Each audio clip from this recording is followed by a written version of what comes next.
엊그저께 어떤 분을 만났습니다. 이분이 사업을 하시는 분인데 이분이 이런 얘기를 했습니다. 목사님이 요즘 참 힘이 드네요.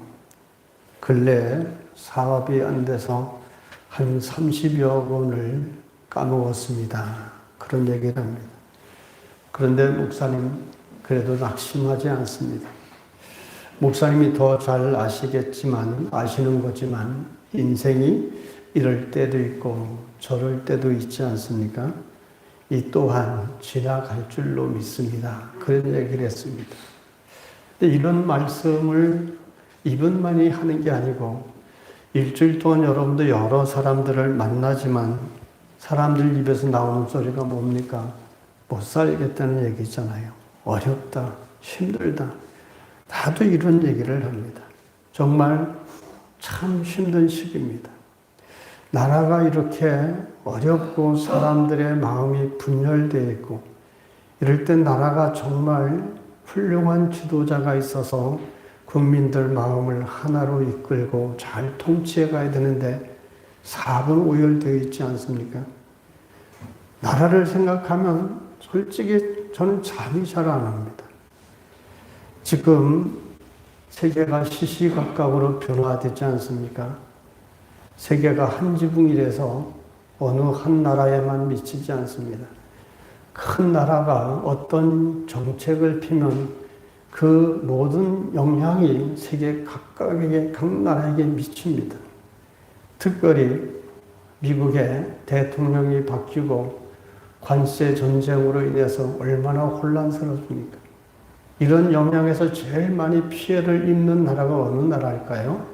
수출로 먹고 사는 나라가 제일 피해를 많이 봅니다. 우리나라 같은 경우에 관세만 얼마 올려도 엄청난 어려움을 겪습니다. 이런 때에 나라의 대지도자가 없지요. 그리고 저마다 사분오열되어 있습니다. 그리고 현재 대통령 선거를 진행하고 있지만 어떤 사람이 되느냐 이거에 따라서 미국에서 대응하는 방법이 달라집니다.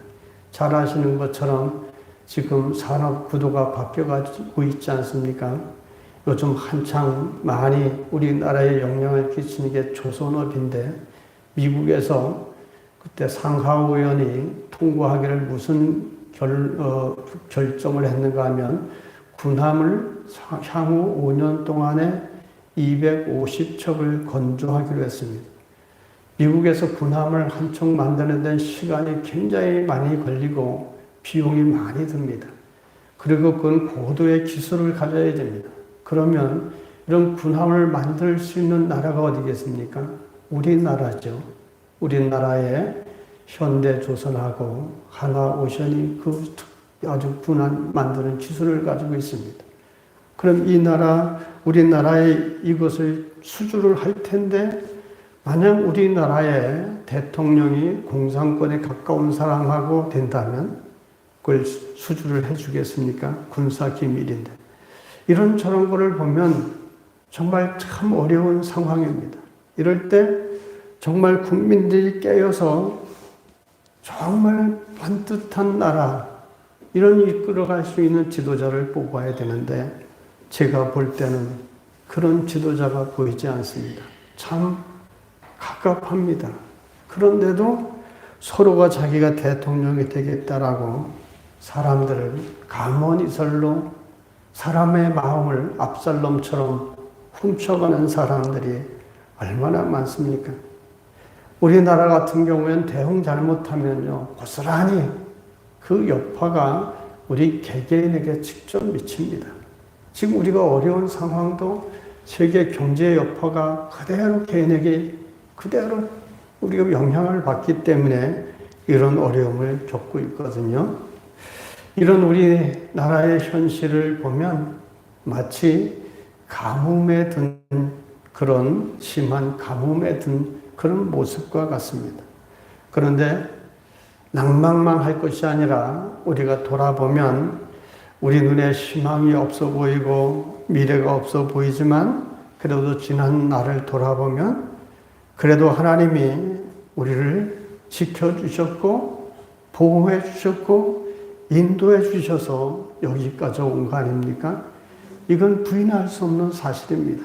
사람이 볼 때는 도대체 희망을 찾을 수가 없고 나라의 미래를 종잡을 수가 없는 이런 상황임에도 그래도 하나님이 여기까지 다 인도해 오셨습니다. 길게 돌아보면 인생이 사는 날 동안에 솔직히 어렵지 않은 날이 없습니다. 모두가 다 어렵고 힘든 거죠. 이렇듯이 세상 사는 모든 것은 늘 가뭄이 있기 마련입니다.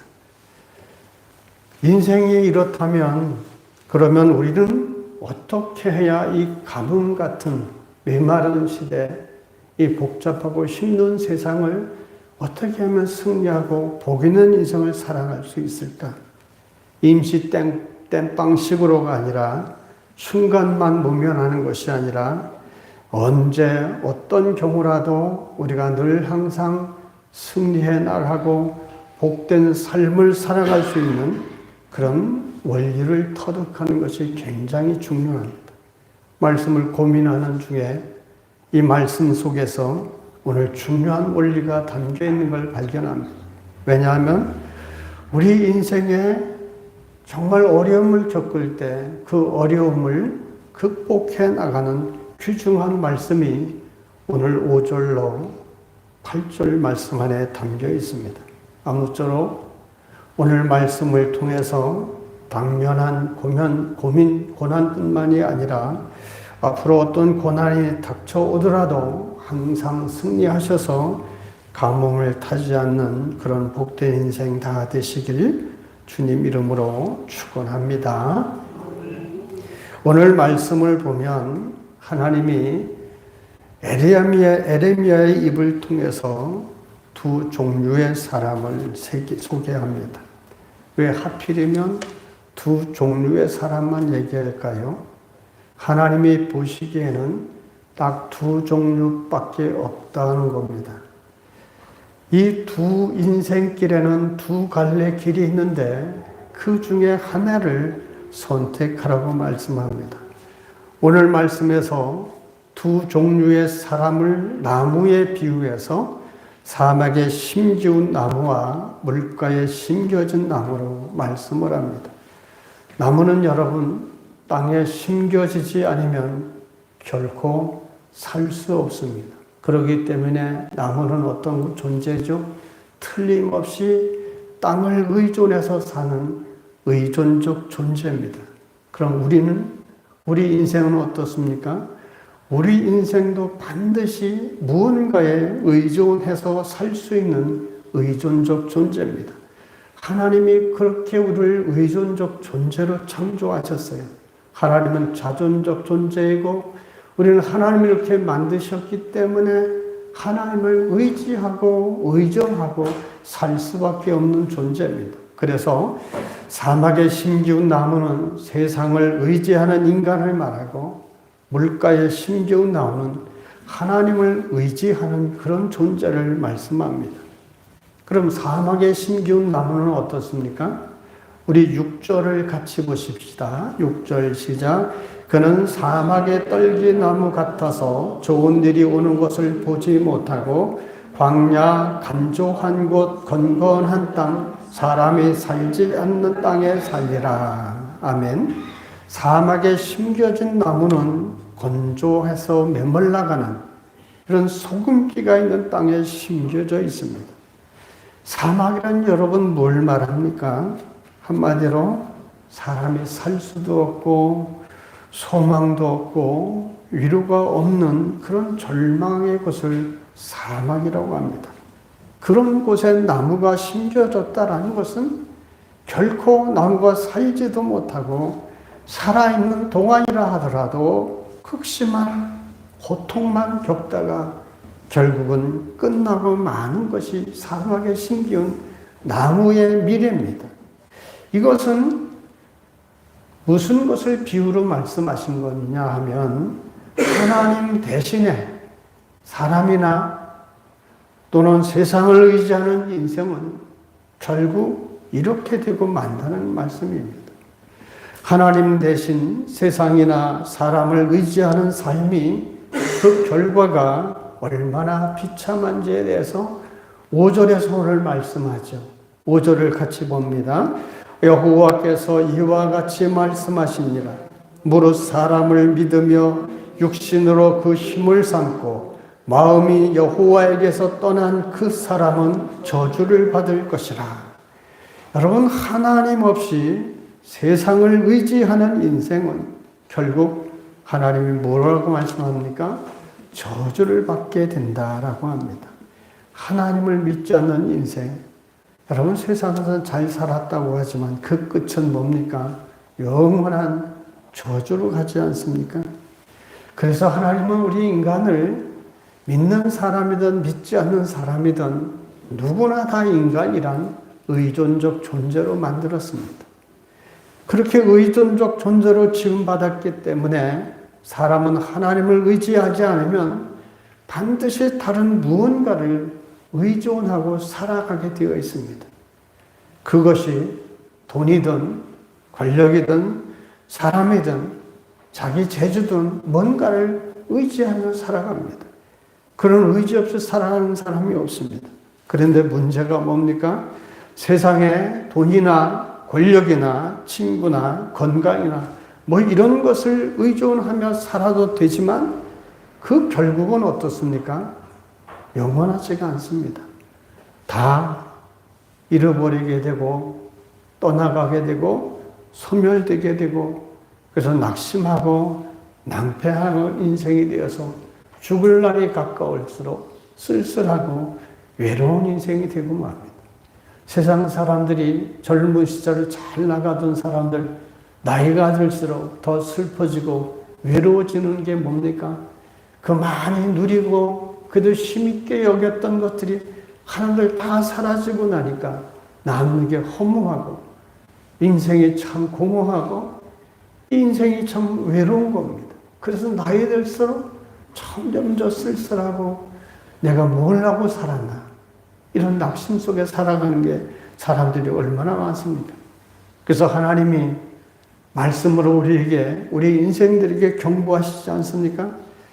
이사야 시편 39편 6절에 보면 이렇게 말씀합니다.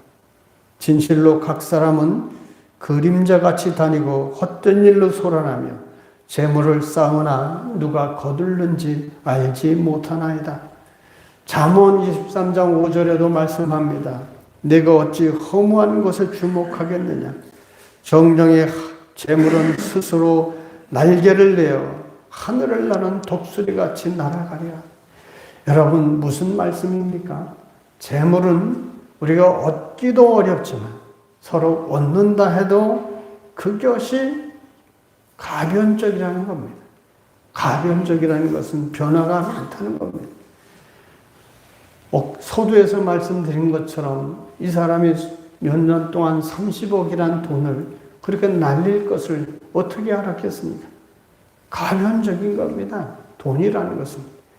그래서 재물은 우리에게 꼭 필요한 것이지만 하나님이 누누이 우리에게 경계하시는 건 뭡니까? 그것을 재물을 하나님처럼 섬기면 안 된다는 겁니다. 재물에 마음을 뺏겨서 하나님께 드려야 될 우리의 마음이 재물에 온통 뺏겨서 하나님마저 잃어버리면 인생이 통째로 흔들리고 무너지고 만다는 겁니다. 그래서 하나님은 사도 바울을 통해 우리에게 이렇게 가르치지 않습니까? 디모데후서 6장 17절에 이런 말씀을 하나님이 우리에게 가르쳐 주십니다. 꼭 기억하십시오. 정함이 없는 재물에 소망을 두지 말고 오직 우리에게 모든 것을 후히 주사 누리게 하시는 하나님께 두라. 아멘. 정함이 없는 재물에 마음을 빼앗기면 안 됩니다. 우리에게 모든 것을 주셔서 누리게 하시는 하나님께 우리는 소망을 둬야 됩니다. 재물은 있다가도 여러분 금세 사라질 수 있습니다. 오직 하나님께 그래서 소망을 두라고 사도 바울을 통해 하나님이 우리에게 당부하십니다. 여러분 우리가 인생을 어느 정도 살아오신 분들 아닙니까? 살아오셨으면 이 말씀이 가슴에 와 다 닿을 겁니다. 젊은 시절에 그래도 다 돈들도 만져보셨을 것이고 누릴 거 누려보신 분들 아닙니까? 나이 들어서 보니까 이 말이 진리 아닙니까? 우리가 하나님께 소망을 두고 사는 것이 그래서 큰 우리에게 이루고 그렇게 기쁨이 되는 겁니다. 여러분, 재물을 의지하면 결코 잘 될 수 없는 근본적인 이유가 있습니다. 그 이유가 뭔지 아십니까? 성경에 보면 하나님이 어떤 하나님이라고 하시죠? 질투하시는 하나님이라고 했습니다. 이 말은 하나님이 사람들처럼 치사하게 질시하는 것을 말하지 않습니다. 이 말은 하나님이 나에 대한 아주 강렬한 사랑을 가지고 계신다는 표현입니다. 사람이 재물에 너무 집착하게 되면 그 사람의 마음 중심에 하나님이 계실 자리가 없습니다. 재물을 하나님 삼기 때문이죠. 돈에 벌벌 떨고 사는 사람을 보십시오. 돈의 노예로 살아갑니다. 제가 서울에 살 때 우리 집 앞에 그 당시 중량구와 동대문구가 하나로 되어 있던 동대문구에 있을 때 갑부가 살았어요. 그 동대문구 내에서 두 번째 갑부라는 사람이에요. 근데 그 집이 겉으로 보기엔 굉장히 아주 허름합니다. 근데 안에 가면 보통 여러 가지 보안 시스템을 다 해놨고요.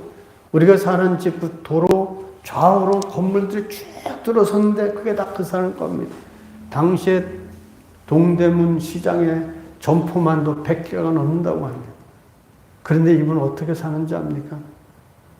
버스 타고 다닙니다. 택시 타면 겁이 난대요. 망할까봐 겁이 난대요. 이분이 농사를 짓는 그 나대지 땅, 못 쓰는 땅이 있던 게 다 개발돼서 부자가 된 겁니다. 그러니까 그거에 돈의 노예가 돼서 돈도 쓰지 못하고 고기도 못 사먹고 그렇게 살다가 갔습니다. 자녀들이 다 해먹었지만. 그렇게 이런 돈의 노예가 되면 그 마음의 중심이 돈이 지배를 합니다. 여러분, 우리 마음의 중심이 몇 개입니까? 중심이 몇 개예요? 하나밖에 더 있습니까? 마음의 중심이 여러 개라는 사람은 이상한 사람이에요. 마음의 중심은 하나입니다. 우리 마음의 중심에 하나님이 앉아 계셔야 돼요. 그래서 내 생각과 행동과 삶을 말씀을 따라 순종하도록 하셔야 됩니다. 그래야 내가 하는 모든 일에 하나님이 복을 주시고 잘되게 하시는 거거든요. 근데 하나님이 앉을 자리가 없으시니까 하나님이 진노하시는 거예요. 그래서 재물을 그렇게 섬기면 복을 받을 수 없는 이유가 거기 있습니다. 여러분, 복은 누가 주셔요? 믿습니까? 하나님이 주셔요. 하나님이 주십니다. 근데 하나님이 내 마음의 중심에 있어야 되는데 재물이 앉아 있으니까 하나님이 그 재물을 좋아하시겠습니까? 그래서 야고보서 1장 15절에 우리가 잘 아는 말씀으로 경고를 하십니다. 욕심이 잉태한 즉 뭐를 낳죠? 죄를 낳고 죄가 장성한 즉 다시 한번 해봅시다. 욕심이 잉태한 즉 죄가 장성한 즉 아멘. 야고보서 1장 15절입니다. 꼭 기억하십시오. 욕심에 끌려가서 이렇게 살다 보면 결국 망하고 만다는 겁니다. 여러분, 세상의 권력도 마찬가지 아닙니까? 하나님 대신 권력을 의지하면 잘 될 것 같아도 결코 그렇지 않습니다. 곤불10년이란 말 우리가 잘 알지 않습니까? 그런데 여러분, 요즘엔 곤불 10년이 아니라 곤불 3년이에요. 우리나라 대통령 보십시오. 3년 만에 쫓겨나지 않습니까? 권력이 또 영원한 게 아닙니다. 그렇기 때문에 하나님은 우리에게 이처럼 세상을 의지하지 말고 하나님은 의지해야 된다. 하나님을 의지하고 하나님의 말씀에 순종해서 하나님 앞에 정직하고 성실하게 살아가면 요셉과 같은 복을 주신다는 게 하나님이 우리에게 강조하는 것이고 그것이 인생을 살아가는 승리의 원동력입니다. 그래서 하나님이 시편 146편 3절로 5절에서 우리에게 이렇게 권면하십니다. 귀인들을 의지하지 말며, 귀인이란 관리들, 권력자들을 말합니다. 그런 사람들을 의지하지 말며 도울 힘이 없는 인생도 의지하지 말지니 그의 호흡이 끊어지면 흙으로 돌아가서 그 날에 그의 생각이 소멸되리라. 야곱의 하나님을 자기 도움으로 삼으며 여호와 자기 하나님에게 자기 소망을 두는 자는 뭐가 있도다? 복이 있도다.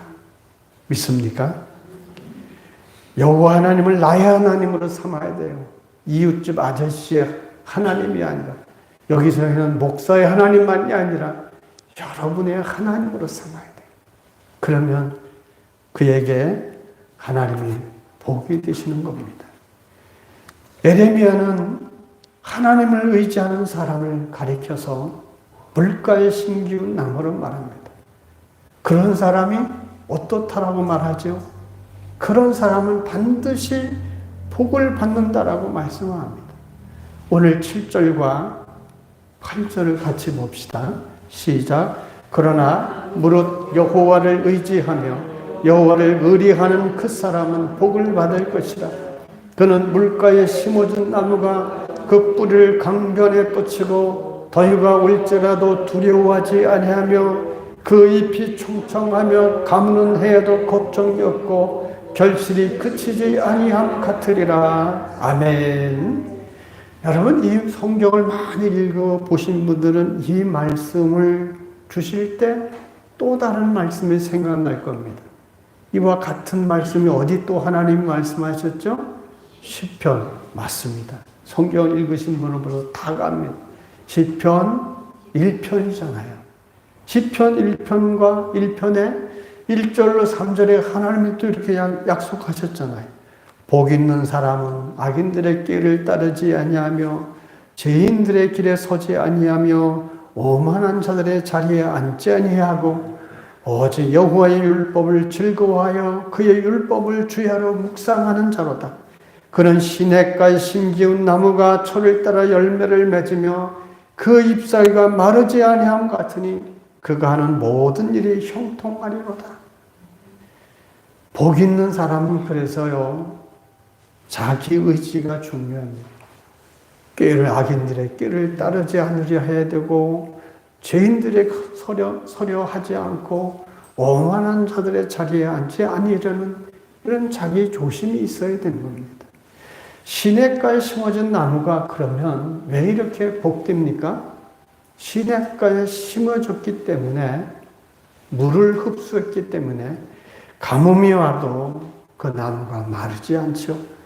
뿌리가 물을 흡수하니까 잎이 늘 푸르청청하고 잎이 싱싱하니까 어떻게 됩니까? 햇볕을 받아서 광합성을 통해 더 귀한 열매를 맺어가지 않습니까? 여러분, 우리 인생도 마찬가지입니다. 하나님은 우리에게 삶의 근원이시고 생수이십니다. 하나님은 우리에게 똑같은 이 지구에 사는 모든 사람에게 누구나 다 같은 환경 속에 살게 하시고 햇빛과 물을 주시고 똑같은 상황 속에 살게 하십니다. 그런데도 누구는 복을 받고 누구는 그 환경 속에서 쓰러져 갑니까? 뿌리의 문제입니다.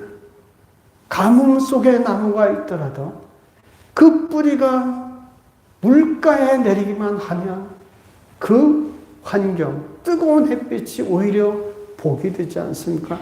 잎사귀가 점점 푸르청청하고 열매를 맺는 이런 역사를 이룹니다. 뿌리를 내려야 되죠. 그러면 우리 영혼의 뿌리를 하나님께 내리면 우리가 어떤 상황에서도 생수 같은 은혜를 받고요, 승리 인생에 될 수 있습니다.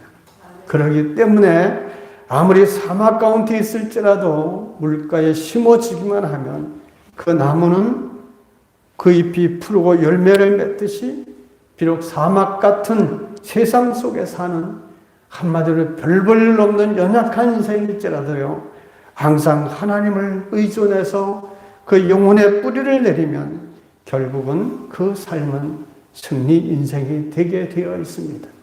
하나님이 인정해 주시는 착하고 충성된 삶을 살아갈 수가 있습니다. 우리 모두 그런 삶에서 승리로, 그런 승리의 노래로 하나님을 영화롭게 하는 인생이 다 되시기를 주님 이름으로 축원합니다. 자, 그러면 구체적으로 이 광야 같은 세상에서 우리가 어떻게 하면 이 어려움을 타지 않는 인생이 될 수 있을까? 8절을 보십시다. 8절 시작. 그는 물가에 심어진 나무가 뿌리를 강변에 뻗치고 더위가 올지라도 두려워하지 아니하며 그 잎이 청청하며 가무는 해도 걱정이 없고 결실이 그치지 아니함 같으리라. 아멘. 여러분, 여기에서 핵심이 뭡니까? 뭘 말씀해 주시죠? 뿌리입니다. 뿌리. 가뭄이 심하게 올지라도 이 가뭄이란 모든 나무들이 있다면 모든 나무들이 똑같은 상황입니다. 어느 한 나무에게만 가뭄이 아닙니다. 우리 인생에 수십억의 인구가 있지만 똑같은 상황에 처해 있습니다. 그런데 어떤 나무만이 가뭄에도 열매를 맺습니까? 뿌리를 내린, 강변에 내린 나무. 이 나무가 가뭄이 와도 더 가뭄을 이기고 오히려 더 많은 잎이 푸르고 열매를 맺게 됩니다. 그런데 여러분, 이 나무의 뿌리는 누가 내립니까? 뿌리를 누가 내립니까? 뿌리를 누가 내리죠? 나무가 내립니다. 나무가 뿌리 내리죠. 무슨 얘기입니까? 우리가 하나님께 뿌리를 내리는 것, 내가 내리는 겁니다.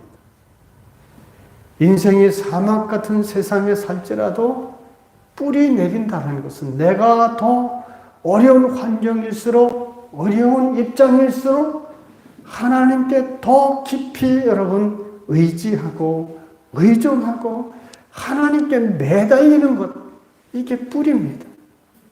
이런 사람이 꺾이지 않고 승리하는 거예요. 힘들다고 포기하고 낙심하고 절망하고 자포자기, 이것은요 뿌리 내리는 인생이 아닙니다. 그래서 여러분, 이사야서 40장 30절로 31절에도 우리에게 말씀하시잖아요. 기억하십시오. 소년이라도 피곤하며 곤비하며 장정이라도 넘어지며 쓰러지되 오직 여호와를 앙망하는 자는 새 힘을 얻으리니 독수리가 날개치며 올라감 같을 것이요 다른 박질하여도 곤비하지 아니하겠고 걸어가도 피곤하지 아니하리로다. 아멘. 어떤 상황에서도요, 내가 정말 절대적으로 하나님을 의지하고 의존하고 그 은혜를 사모하면 능히 이길 힘을 하나님이 주시고요, 지혜를 주십니다. 성경은 우리에게 말씀했습니다. 감당치 못할 시험은 주신 적이 없다. 여러분, 욥기를 보십시오. 하나님이 시험 줄 때 범위를 정해줍니다. 욥이 감당할 수 있는 시험을 주신 겁니다. 욥의 생명은 건드리지 못하게 하셨잖아요. 하나님이 내게 주시는 시험도 내가 감당할 수 있는 범위 내에서 주신 겁니다. 그 이길 수 있는 힘은 얼마나 내가 하나님을 의지하고 의존하고 그 은혜를 사모하고 매달리느냐, 이 뿌리 깊은 신앙이 승리하게 되는 겁니다. 다시 말하면 이런 하나님께 뿌리 깊이 내리는 그런 하나님 앞에 더 깊이 의존하는 것을 다른 말로 표현하면 하나님과 내가 어떤 관계입니까? 밀착된 관계를 말합니다. 하나님께 완전히 밀착되어 있는 것. 힘들어도 하나님께, 기뻐도 하나님께, 모든 것 하나님께 이게 밀착된 사람입니다. 예수님이 이런 관계에 대해서 요한복음 15장에서 말씀해 주셨죠. 요한복음 15장이 무슨 장이죠? 포도나무와 가지의 비유에 말씀하신 장 아닙니까? 거기에 4절로 5절을 이렇게 말씀합니다. 내 안에 거하라. 내 안에 거하라. 나도 너희 안에 거하리라. 가지가 포도나무에 붙어 있지 아니하면 스스로 열매를 맺을 수 없음 같이 너희도 내 안에 있지 않으면 그러하리라. 나는 포도나무요 너희는 가지라. 그가 내 안에 내가 그 안에 거하면 사람이 열매를 많이 맺나니 나를 떠나서는 너희가 아무것도 할 수 없습니다. 아멘. 여러분, 우리 가지에 불과합니다. 우리 주제 파악을 할 줄 알아야 돼요. 내가 뭘 할 수 있는 존재가 아닙니다. 우리가 가지가 그 포도나무에 붙어 있어야 뭘 하지요? 우리는 포도나무가 아니라 가지, 예수님께 붙어 있어야만 살 수 있고 열매 맺을 수 있는 인생이 바로 저와 우리입니다. 그렇기 때문에 이 밀착 관계, 연합 관계가 주님과 나와에 떨어져서는 안 되는 겁니다. 여러분, 이런 재미있는 말이 있습니다. 예전에 한번 제가 드린 말씀인데, 뛰는 사람 위에 뭐가 있다고 했죠? 뛰는 사람 위에 나는 사람이 있다. 그런데 나는 사람 위에 또 놀라운 사람이 있어요. 그 사람이 뭔가요? 날뛰는 사람. 날면서 뛰는 사람. 얼마나 대단합니까? 근데 여기서 끝이 아닙니다. 또 있습니다. 이게 중요한데요. 붙어 다니는 사람. 하나님께 붙어 다니는 사람은 감당할 사람이 없습니다. 하나님께만 붙어 있으면 그게 우리가 할 수 있는 깊이 뿌리 내림의 최고고 최선입니다. 특별히 여러분, 우리가 어려울 때일수록 더욱더 하나님께 밀착되고 의지해야만 극복할 수 있습니다. 여러분, 우리 아기들 나서 길러 보셨잖아요. 아기는 어려울수록 무서울수록 어떤가요? 더 엄마 품에 안기잖아요. 엄마가 무슨 힘이 있어요. 그래도 아기는 무서우면 엄마 품에 안깁니다. 마찬가지입니다. 우리가 힘들고 어려울수록 더욱 하나님 품에 안겨야 돼요. 그래야 하나님이 피할 길도 주시고요. 돕는 자도 세워주시고요. 지혜도 주시고요. 이길 힘도 주시는 겁니다. 이게 신앙의 기본이에요. 나무는 가뭄이 심할수록 더 깊이 뿌리를 박습니다. 우리도 그래야 됩니다. 이것이 바로 신앙의 기본이죠. 신앙의 기본이 무너지면 안 되는 거예요. 운동선수들도 보십시오. 유명한 선수들도 슬럼프에 빠지면 안 되잖아요. 그럴 땐 어떻게 합니까? 유명한 감독이나 코치가 와서 뭘 가르치는지 압니까? 기본을 가르칩니다. 다시 기본이 흐트러지기 때문에 슬럼프에 빠지는 거예요.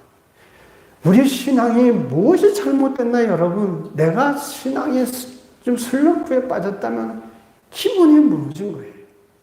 기본을 지켜야 되는 겁니다. 자, 그렇다면 무엇을 통해서 하나님께 뿌리를 내리면서 밀착된 관계를 유지할 수 있을까?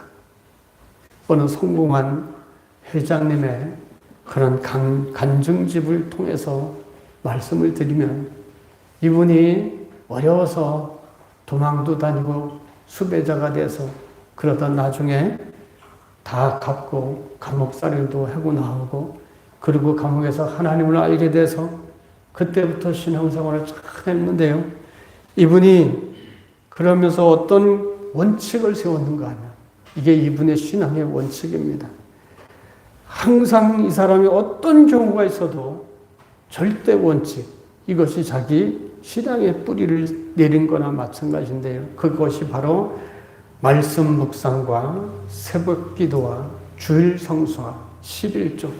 그래서 어떤 경우라도 절대 하나님께 원칙을 세웠답니다. 이거 하나하나가 바로 뭡니까? 하나님께 내가 깊이 밀착되어 있는 삶이고 뿌리를 내리는 그런 과정인 겁니다. 그분은 이런 삶을 통해서 하나님 앞에 큰 은혜를 입었다고 했습니다. 신제품을 개발했는데 히트를 치게 됐고 크게 번창하게 됐다고 고백을 합니다. 그분이 그 화장품 회사의 모 회장님이죠. 여러분, 이렇게 하나님께 뿌리를 내리면 반드시 우린 승리하게 됩니다. 반드시 신앙의 기본, 절대 원칙을 잃어버리면 안 됩니다. 여러분, 영혼이 잘 돼야 범사에 잘 된다고 말씀하시지 않습니까?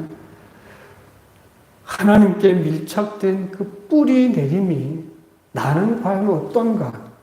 여러분 자신을 한번 살펴보시죠. 내가 하나님께 뿌리 내리는 신앙의 삶이 지금 어떻습니까? 이분처럼 말씀 묵상의 삶과 기도의 삶과 주일 성수와 예배 중심의 삶과 11조의 삶을 우리는 제대로 살아가고 있나? 이 기본이 무너지면 안 됩니다. 겨우 주일 오전 예배나 드리는 것으로 그렇게 만족하고 있습니까? 그것이 여러분의 신앙의 기본입니까? 이건 주님께 밀착해 있는 게 아니잖아요. 어려운 문제가 있고 힘든 일이 있음에도 기도할 줄 몰라요. 스스로 나와 하나님께 기도하고 매달릴 줄을 몰라요. 이 우리 신앙의 힘이 어디서 나옵니까? 우리에게 어려움을 주실 때는 하나님이 가까이 계실다고 했습니다. 그때 부르라고 했습니다. 어려움을 주심을 통해서 더 하나님 우리를 가까이 부르시는 겁니다. 그 가까이 하나님께 나갈 때 하나님이 은혜를 베푸시지 않겠습니까? 여러분, 다니엘이나 요셉을 놓으십시오. 이 사람들이 하나님께 밀착되어 있으니까 고난이 올수록 점점 더 잘 되어가지 않습니까? 우리가 하나님께 어려우면 어려울수록 더 밀착되어지면 그때 정말 하나님의 은혜를 알게 되는 거예요. 여러분, 우리가 하나님 앞에 붙어있을 때 꾸준해야 됩니다. 잠시 열심을 내고 또 식어지고 그러면 항상 다람쥐 쳇바퀴 도는 그런 삶이에요.